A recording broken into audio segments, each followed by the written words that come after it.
Hello folks, this is Jamil Surfer Gunstock Reviews. We're here at C2 Tactical in Scottsdale, Arizona, our favorite indoor facility. And today we're going to be talking about a guide rod for the Springfield Armory Echelon. Okay, but we already did a guide rod. What are you talking about? It's like, well, we now have the Springer Precision guide rod. This is a non-capture stainless steel. Basically, it's a redesign of their XDM guide rod.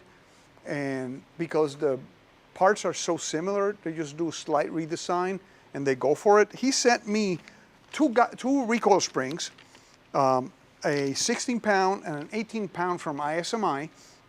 These are the XDM recoil springs. I'm gonna start with the 16 pound. And like always, these things are real easy to work. You just basically take your guide rod and you put it in the spring and you put it in the gun. The thing of this, the difference from the Apex one is that this one is not captured. So you have to be a little more careful putting it in so it doesn't just fly out and hit you in the face. So like always, I'm always wearing eye protection.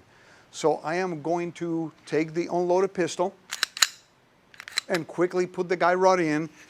It's not rocket surgery, so I'm not gonna have Dave get a close-up, so it's not that difficult to do. We'll take the original guide rod out, and this one basically, spring goes in, carefully put it in, and make sure that it lines up with the hole for the guide rod, which is the most difficult part in the installation of guide rods. See, it went in, and put it back in the pistol. One thing, this guide rod is about 15 grams heavier than the Apex we tried before. So we're gonna go ahead and shoot a couple of rounds, not that many rounds, just to see how it performs. And I'll give you my honest opinion. I think it's gonna be 6 of one, half a dozen of the other, because they're about the same. Either is really good, but we'll try the Springer Precision because it is heavier, okay? And we were discussing in the other video about using heavier materials like tungsten, and I spoke about the pitfalls of tungsten. It's heavier, but it's more brittle and more prone to cracking. So let's go ahead and shoot it. Because I'm using a red dot, I'm not going to be changing my glasses. And I'll give you my honest opinion on this guide rod.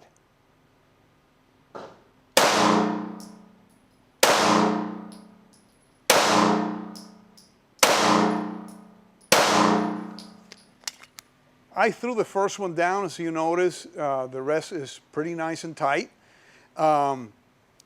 What can I say? The heavier guide rod helps a little bit. It's really comfortable. The 16 pound spring is really good, feels really good. But you know what? I have the 18 pounder. Why don't go ahead and change it and see how it goes. So this is not a big deal. Changing a spring is not rocket surgery. Okay.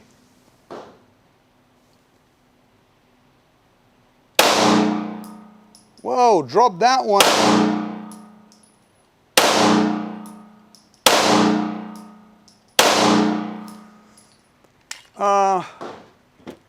Opinion. I like the 16 better.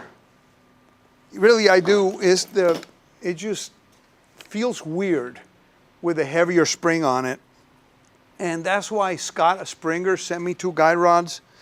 It was for me to test them and give him my honest opinion.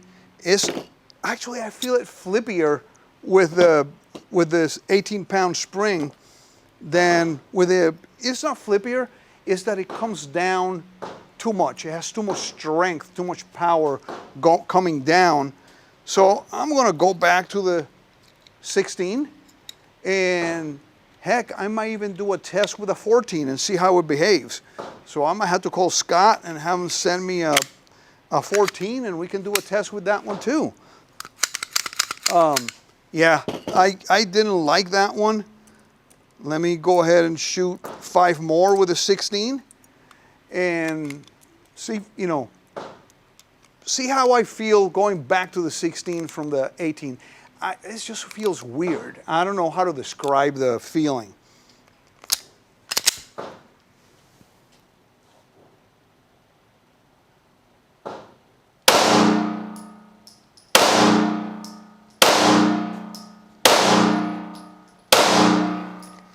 Yeah, 16 is it so far.